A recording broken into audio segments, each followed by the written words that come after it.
આ દ્રશ્યો તમને વિચલિત કરી શકે છે, પણ મોત સામે હોય ને ત્યારે મોત અને જિંદગી વચ્ચે જે એક એક પળ વીતે ને એ આ વિડીયોમાં જોવા મળી રહ્યું છે. એમ કહીએ ને કે મોત બિલકુલ સામે હતું અને સિંહના મજબૂત જડબામાં એક માણસનો જીવ ફસાઈ ગયેલો હતો. પાલીતાણાના ગરાજિયા ગામમાંથી જે આ દ્રશ્યો સામે આવ્યા ને તે દ્રશ્ય જોઈને જ તમારું કાળજું કંપી જશે કે જો આવું તમારી સાથે થાય તો તમે કરો શું. આ દ્રશ્યો પાલીતાણાના છે જ્યાં માલઢોર ચરાવી રહેલા પશુપાલક કાળુભાઈ પરમાર પર એક સિંહણે એવો જીવલેણ હુમલો કર્યો ને કે અને કાળુભાઈ કુખાભાઈના ઘર પાસે અને એના ઘરમાં ગળી ગયા હતા અને કાળુભાઈને ઈજા પહોંચાડી છે.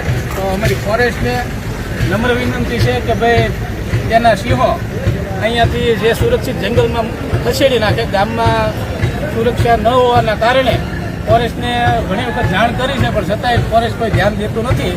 તો તાત્કાલિક હટાવી લે અને આ ગામ લોકોને સુરક્ષા આપે એવી અમારી માંગ છે. સૌ બોલો કંભાઈ.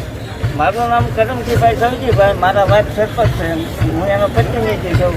આપણે હવાના કરી ગયા ફોરેસ્ટવાળાને ફોન કર્યા તો ફોરેસ્ટવાળા દોઢ કિલોથી આવ્યા ત્યાં માણસ મજના કરે તો એને જનાવરને કઈ સારા કરે તો કે એને મારવા નહીં, માણસ બનતા કે એ હાંસું જનાવરનું ખોટું.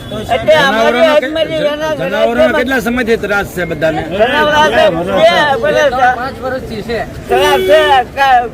માલ મારે માણાની વાહ થાય છે તો એ એના જનાવર એની એજમાં લઈ જાય. એ અમારી વિનંતી છે. અમારી વિરાજની જંગલમાંથી બધા લઈ જાય. આજ સવારે પણ આવ્યા હતા, પણ હજી સુધી કાંઈ ફોરેસ્ટ વાળા આવીને વયા જાય છે, પણ હજી કોઈ ધ્યાન બાંધ દેતું નથી. ઓકે, હાલો હમણાં 1 કલાકમાં ફોરેસ્ટ ત્યાં બધું ત્યાં હોય.